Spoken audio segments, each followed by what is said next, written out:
A Souza Produções convida você a se tornar um patrocinador. Semeie no nosso ministério. Com a sua oferta poderemos produzir muito mais vídeos. Este é um ministério independente e, por isso, precisa da sua participação. Inscreva-se no canal e compartilhe os vídeos. Seja um multiplicador desta visão.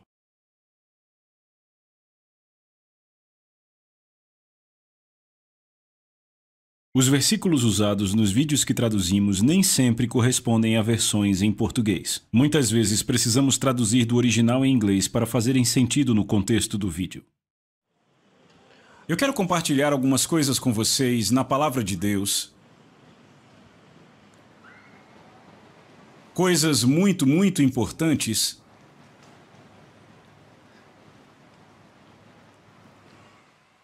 Que eu tenho certeza que vão te ajudar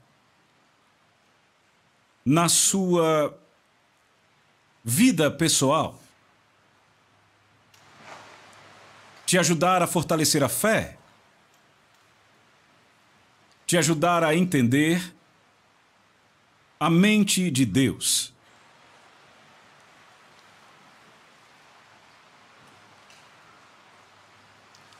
E algumas coisas sobre as quais eu quero falar vão tratar sobre o fato de você ter uma vida e um futuro com Cristo. Você tem uma vida e um futuro com Cristo. Isto é verdade? Esta é a verdade?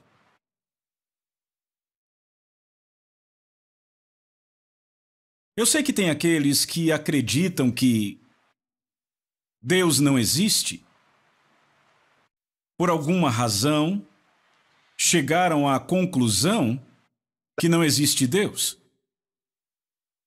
Mas eu quero mostrar a vocês alguns versículos da Bíblia. O que é que a palavra de Deus diz? Eu quero começar a ler em Provérbios capítulo 18, versículo 2.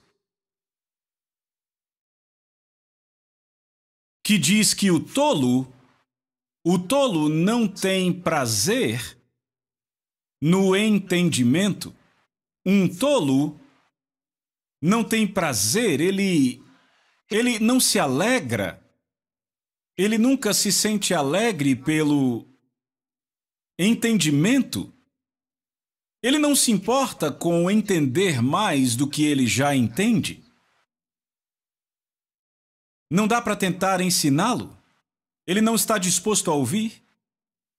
A palavra de Deus diz que ele é um tolo. Diz: o tolo não tem prazer no entendimento e o seu coração só quer externar a si mesmo.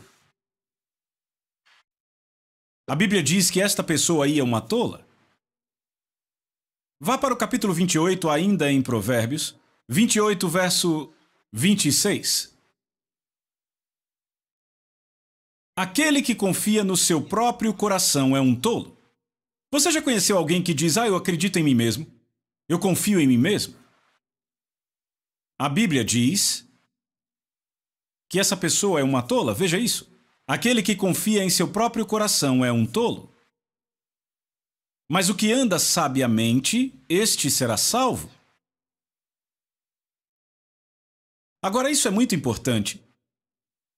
E eu quero que você vá para o Salmo 14, versículo 1, e eu quero ler da versão BJ, que é a Bíblia judaica.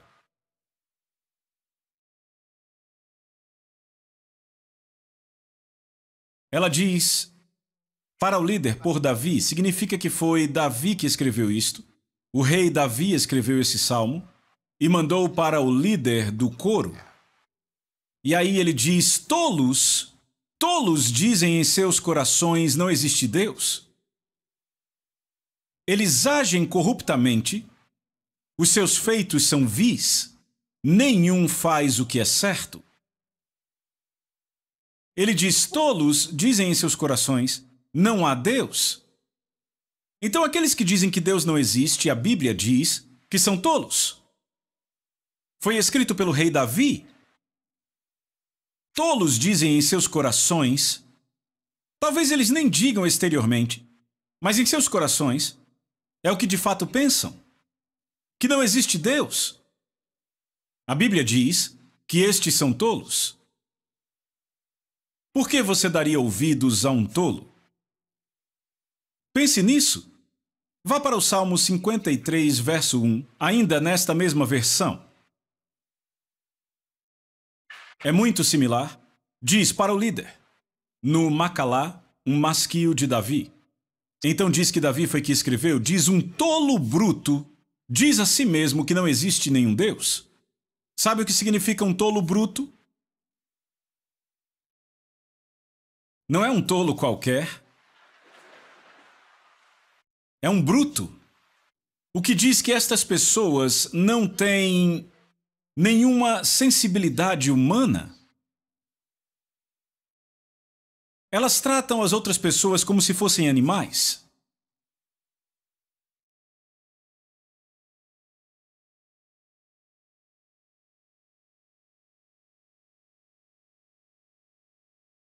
Não têm sentimentos humanos.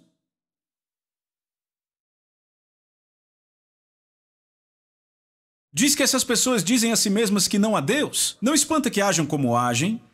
Veja, diz, estas pessoas são depravadas. Todas as suas obras são vis, nenhuma delas faz o que é bom. Pense sobre isso. Será que elas sabem que isso está na Bíblia? Não. Ouça o que Deus nos diz, Provérbios capítulo 13, verso 20. Ouça o que ele diz.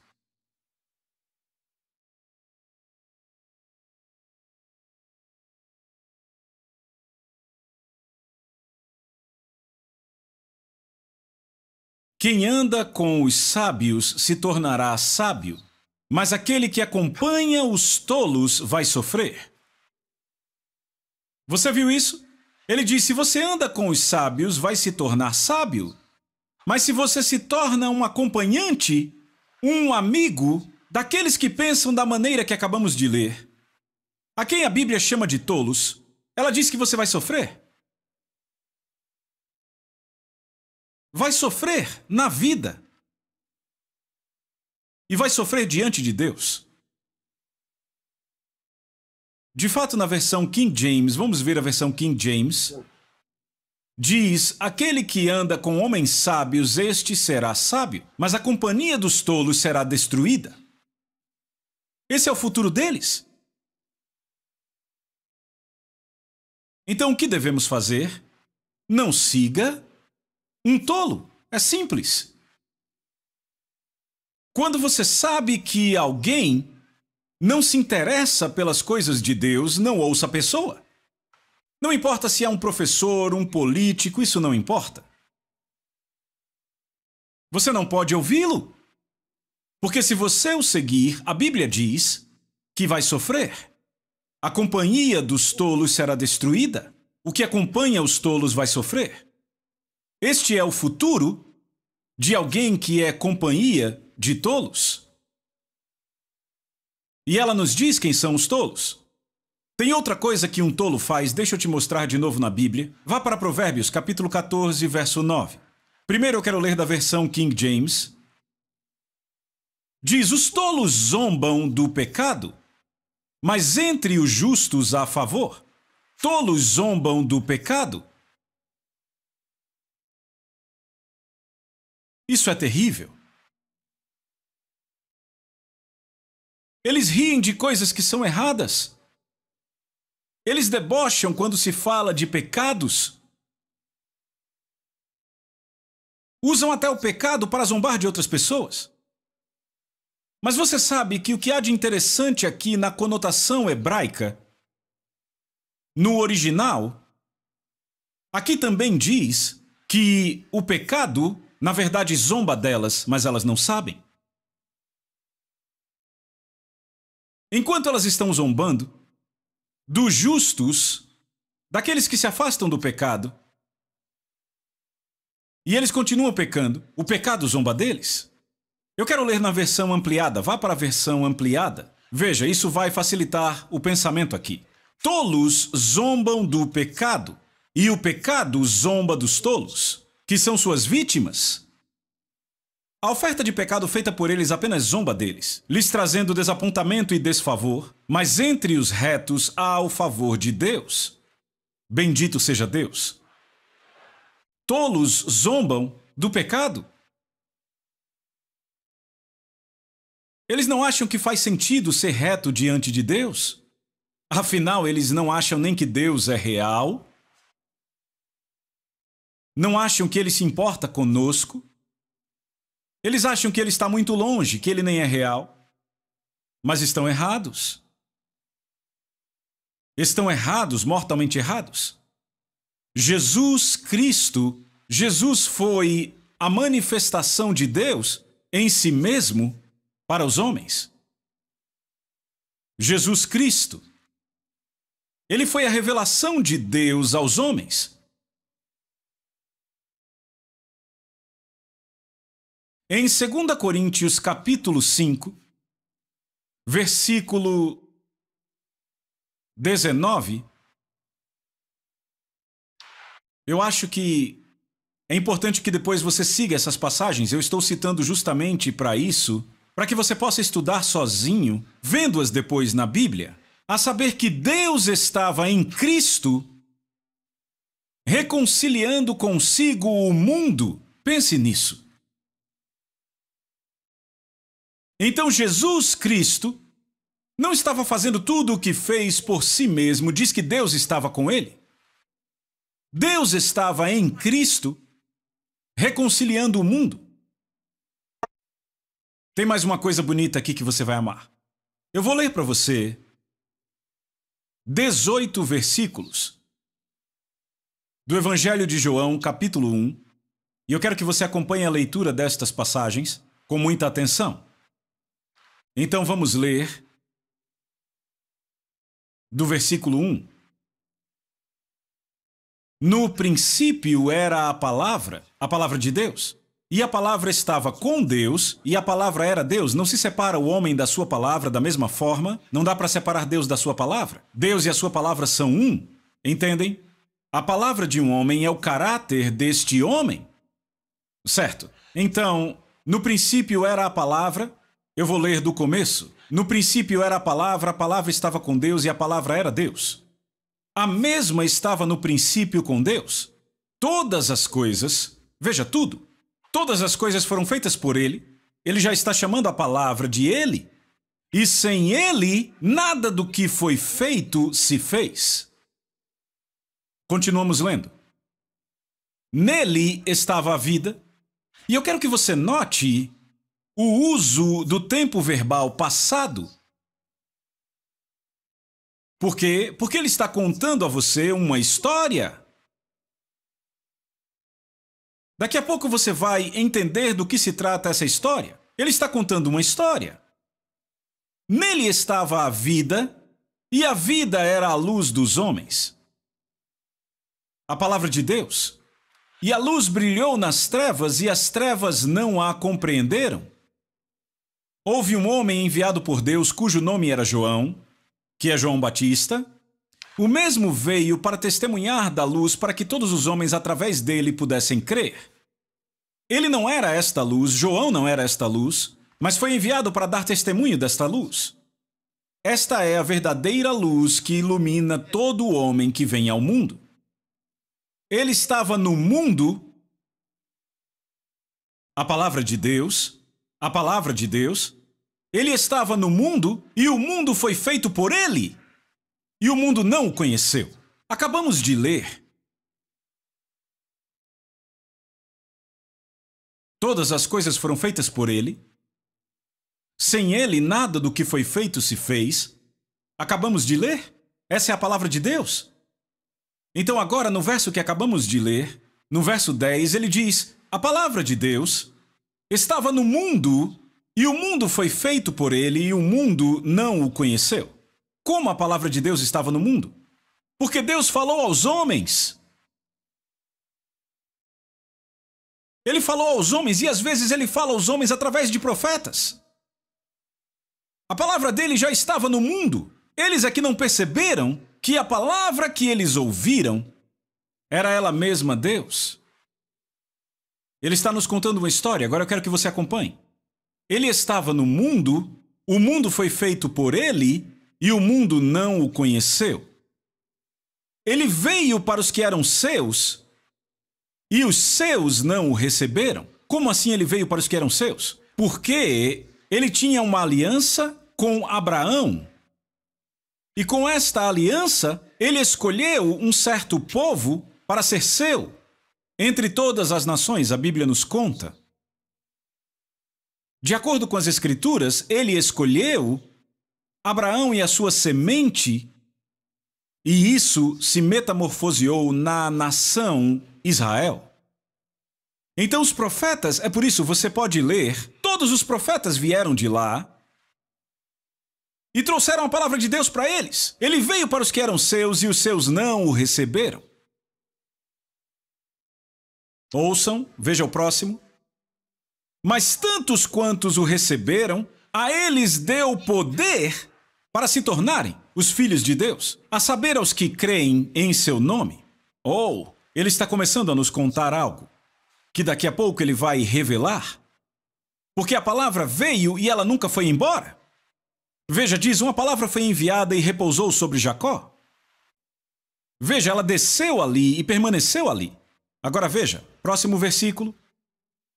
Os quais nasceram. Agora, aqui, você tem um versículo. Este versículo e o versículo 16, você tem o mais próximo que João chega de ir além dos limites dessa discussão que ele traz. Esses dois versículos nos dizem que, fora de tudo que foi dito nos evangelhos, ele teve um vislumbre daquilo, das revelações que teríamos nas epístolas. Isso nos diz algo sobre o que ele já sabia antes de escrever isto? Essa indicação é muito importante. Ela é boa para estudiosos da Bíblia. Mas vamos ler: os quais nasceram não do sangue, nem da vontade da carne, nem da vontade do homem, mas de Deus. E a palavra, então ele volta para a história que está nos contando, a história da palavra. A palavra foi feita carne. Agora, vamos para a nova versão King James por um segundo. Há um porquê para eu pedir isso, entenda. A expressão foi feita não é a melhor tradução do original grego no contexto. Na verdade, é tornou-se.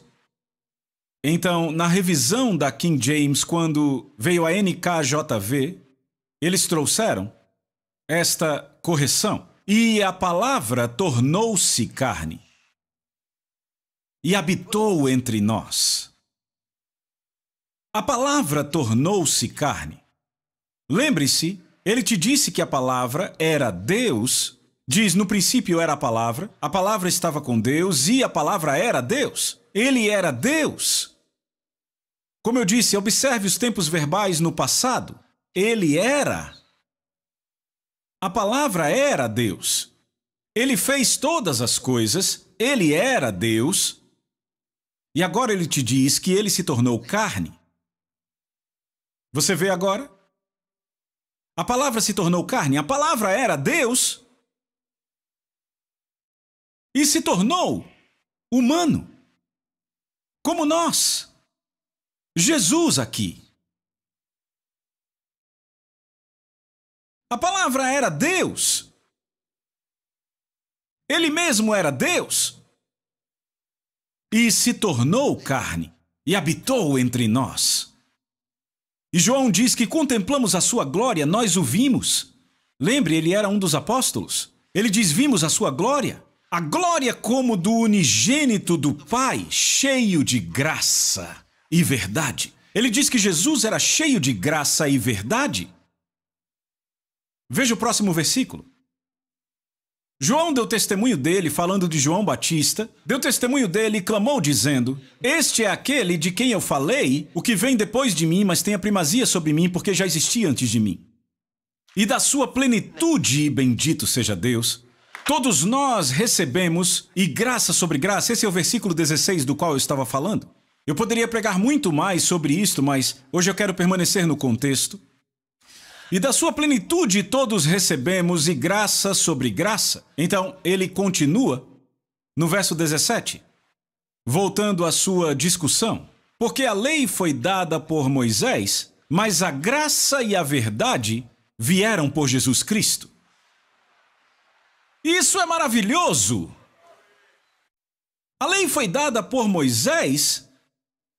O que é que João está dizendo? João está nos dizendo que a lei não revelou completamente quem Deus realmente era. Então, se você segue a lei, não pode conhecer a Deus. A lei foi dada por Moisés, mas a graça e a verdade. Verdade significa realidade. A graça e a realidade vieram por Jesus Cristo. E aqui está o melhor, você vai amar. Ele diz, ninguém jamais viu a Deus em tempo nenhum. Aleluia! O Filho unigênito que está no seio do Pai, ele o declarou. Deixa eu explicar isso para você. Eu quero ler da versão NLT, Nova Tradução Viva. Veja isso, diz, ninguém jamais viu a Deus. Mas o único, que é ele mesmo Deus, está próximo ao coração de Deus. Ele revelou Deus a nós. Jesus revelou Deus a nós. Isso é maravilhoso. Maravilhoso. É maravilhoso. Sabe, a palavra na versão King James, que foi traduzida aqui na NLT como revelar, volte por favor na King James. Ele diz, ninguém jamais viu a Deus, o unigênito de Deus que está no seio do Pai, ele o declarou. O que ele está dizendo é que ele o descreveu, ele o explicou. Você entende? Ele o revelou. Jesus descreveu Deus. O que isso quer dizer? Ele mostrou para nós a pessoa de Deus. Quem é Deus? Jesus o declarou. Isso é poderoso. É poderoso. Aleluia! Então, a importância disso é nos informar que Jesus Cristo foi a manifestação de Deus para nós. Jesus Cristo revelou a vontade de Deus para nós. Jesus Cristo revelou o amor de Deus para nós. Uau! Então, com isto, você chega a outra coisa? Então, será que isso não quer dizer que Deus tem um plano para nós? Certamente. Significa sim que Deus, ele tem um plano para nós. Agora eu quero te mostrar algumas coisas. Vá para Eclesiastes.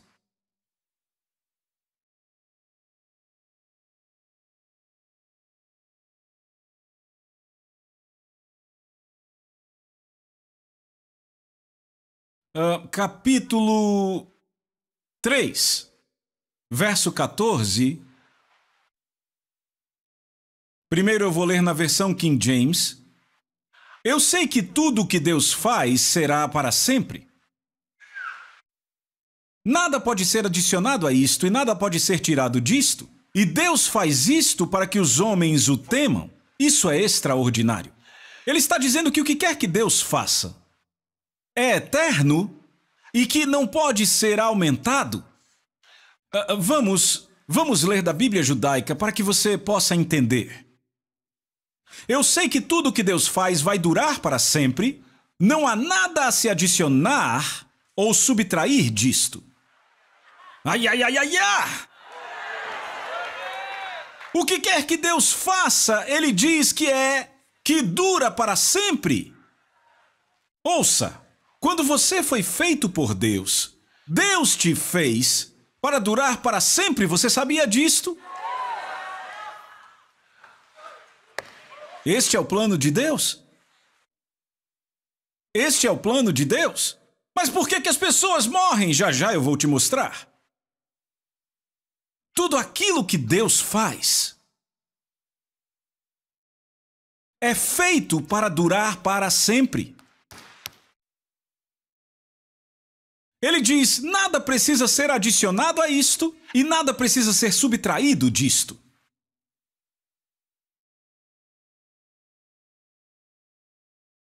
Você não leu em Gênesis, depois de ter criado tudo, a Bíblia diz que ele viu que era muito bom. No que dizia respeito a Deus, ele diz: tudo é muito bom. Muito bom. Então, por que é que as pessoas morrem? Sabe, quer dizer, às vezes quando você vai num funeral, você ouve o ministro, o pregador dizer que Deus o tomou, que Deus o tirou, não é? E dizem, bendito o nome do Senhor, e dizem que a pessoa foi tomada, foi tirada por Deus. Mas será? Veja, quando Deus toma alguém, ele não toma a pessoa através da morte? Isso é importante. As únicas 3 vezes que a Bíblia registra que Deus tomou alguém desta terra, quando Deus tirou alguém, o que significa que ele vai tirar, sempre que ele quiser tirar. As únicas 3 vezes em que Deus tirou alguém, ele os tirou vivos. Número 1, ele tomou Enoque. De acordo com a Bíblia, Enoque foi vivo para o céu. Foi assim que ele foi tomado. De repente, ele já não estava mais nesse mundo. Vivo. A segunda pessoa foi Elias. Elias foi tirado daqui com uma carruagem de fogo. Tirado vivo.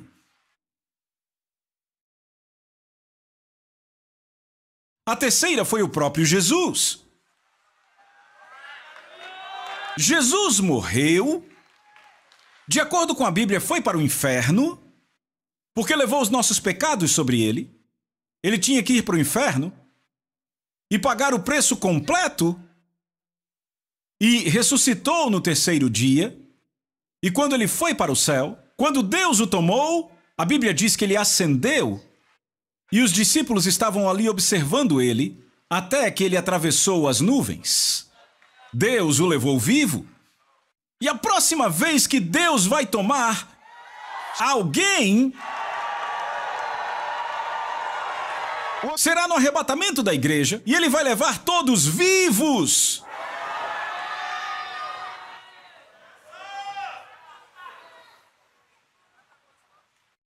De fato, houve aqueles que foram para o céu com Jesus. E o que é bonito aqui é que eles tiveram que ressuscitar. A Bíblia diz que eles saíram das suas sepulturas. Depois da ressurreição de Jesus, saíram das suas sepulturas e muitos deles apareceram em Jerusalém. Foram vistos. Pessoas que tinham morrido muito tempo atrás. Foram vistas em Jerusalém. E Jesus os levou todos para o céu vivos. É assim que Deus leva as pessoas para o céu. E você diz, mas e quanto à morte? O que a Bíblia fala sobre a morte? Eu vou te mostrar agora. Você está pronto? Ok. Você que pediu. Eu vou mostrar. Número 1. Romanos capítulo 5, verso 12, você vai ver que a morte não vem de Deus. A morte não vem de Deus. Portanto, assim como por um homem entrou o pecado, no mundo, aqui é Adão, o primeiro Adão, e pelo pecado a morte, veja isto, assim também a morte passou a todos os homens, porque todos pecaram. Veja como a morte veio sobre todos. Ela veio por causa do pecado. Veja de novo, assim como por um homem entrou o pecado no mundo, diz que o pecado entrou no mundo por um homem, e pelo pecado a morte veio pelo pecado. O pecado trouxe a morte. E aí ele diz, assim também a morte passou a todos os homens, porque todos pecaram. Então, isso já está te dizendo que Deus não originou a morte? Toque em alguém do seu lado e diga, você ouviu o que o pastor acabou de dizer? Muito bem, vamos ler outro. Hebreus capítulo 2, verso 14. Hebreus 2, verso 14, veja isto. Visto, pois, que os filhos têm participação comum de carne e sangue, ele igualmente, falando de Jesus, ele igualmente participou do mesmo, para que através da morte pudesse destruir aquele que tinha o poder da morte, que é o diabo. Isso é maravilhoso, aleluia! Ele diz que Jesus Cristo passou pela morte, ele mesmo morreu, para que pela morte ele tivesse a oportunidade de destruir aquele que tinha o poder da morte. E nos diz quem é. Diz, a saber, o diabo. Então o diabo era quem tinha o poder da morte. Era o diabo quem estava controlando a morte, que estava usando a morte. Oh! Eu vou ler de novo para você. Eu vou ler de novo e vou ler o verso seguinte para você entender mais, ainda mais. Ele diz, como pois os filhos têm participação comum de carne e sangue, destes também ele igualmente participou para que através da morte pudesse destruir aquele que tem o poder da morte, a saber o diabo. Veja que não tem um ponto final aí. Ele vai continuar. E livrasse todos que pelo pavor da morte estavam sujeitos à escravidão por toda a vida. Então ele libertou as pessoas, seres humanos, que por causa do medo da morte, durante toda a sua vida, estavam sujeitos à escravidão. Veja, o medo da morte faz pessoas fazerem todo tipo de coisa, porque elas têm medo. E Jesus Cristo derrotou a morte para que não precisássemos mais ter medo. Glória a Deus. Posso te mostrar mais um? 1 Coríntios capítulo 15, verso 26. Este aqui, se você não entendeu nenhum dos anteriores, esse aqui você vai entender. Veja isso, o último inimigo a ser destruído é a morte. Oh! Ele chama a morte de inimigo, ponto final. Sem mais perguntas. Ele diz o último inimigo, ele chama a morte de inimigo. O inimigo de Deus. Veja isso, o último inimigo a ser destruído é a morte. Não derrotado, já foi derrotado, mas será destruído. Veja isto. A Bíblia diz que Deus já derrotou a morte pela sua ressurreição. E agora ela será destruída. Veja aí. Ele chama a morte de inimiga, não de amiga de Deus. Não um produto de Deus. Não um mensageiro de Deus. Quantos entendem o que eu acabei de compartilhar? Não é de espantar que Jesus disse, curai enfermos, expulsai demônios, purificai os leprosos, ressuscitai os mortos? Porque todas estas coisas são do diabo? Veja. Então agora você entende isto.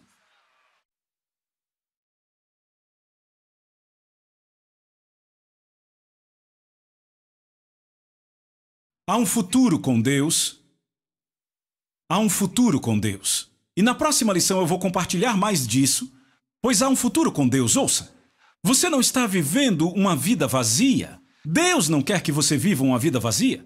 Quando Ele te criou, te fez para ser perfeito. A única razão para você adoecer é porque alguma coisa que não deveria estar no seu corpo entrou no seu corpo, ou algo que deveria estar no seu corpo foi tirado do seu corpo.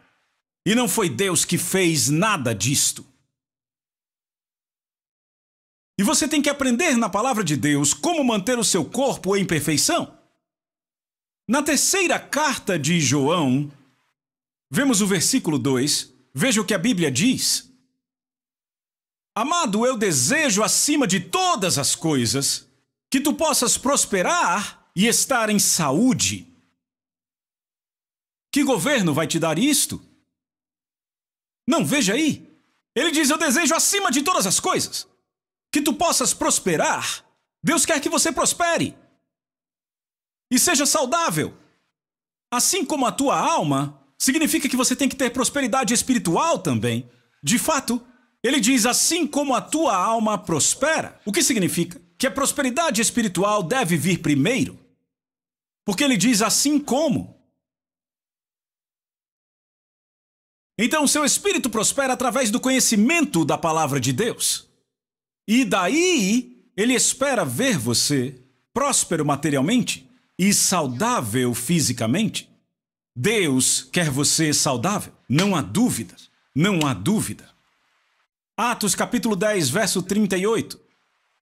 Veja o que a Bíblia diz. Atos capítulo 10, verso 38. Como Deus ungiu a Jesus de Nazaré com o Espírito Santo e com poder. Jesus de Nazaré, que andou por toda parte fazendo o bem e curando a todos que eram oprimidos pelo diabo, porque Deus era com ele. Isso é maravilhoso.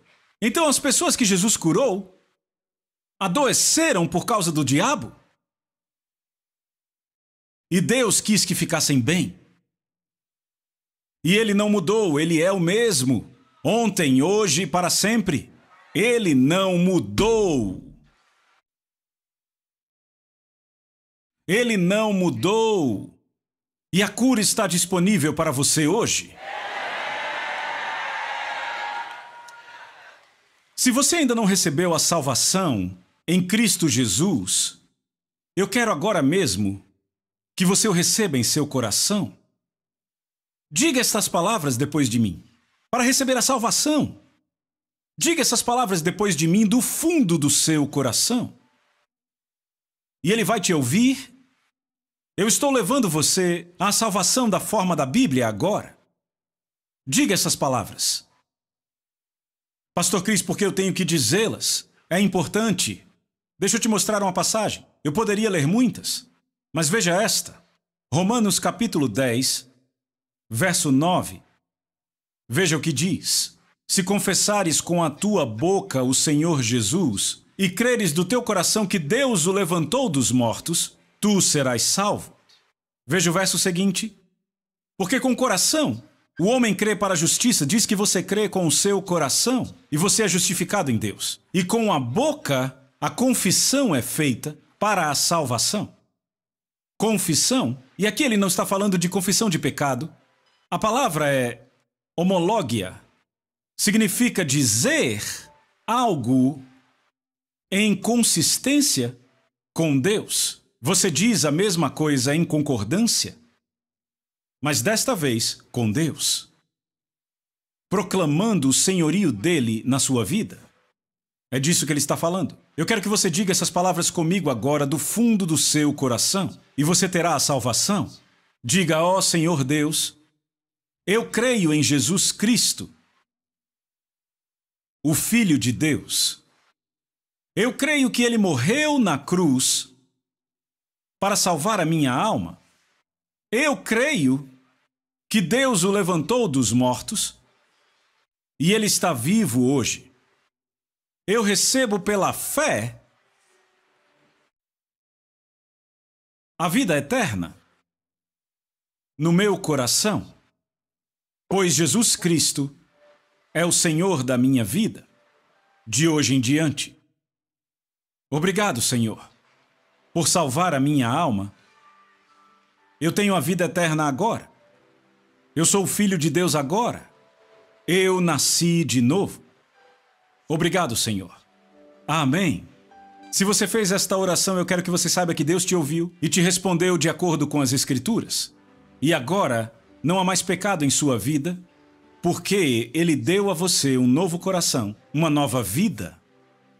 Agora você é filho de Deus, nasceu de novo.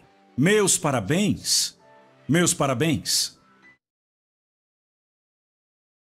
A Soso Produções convida você a se tornar um patrocinador. Semeie no nosso ministério. Com a sua oferta poderemos produzir muito mais vídeos. Este é um ministério independente e, por isso, precisa da sua participação. Inscreva-se no canal e compartilhe os vídeos. Seja um multiplicador desta visão.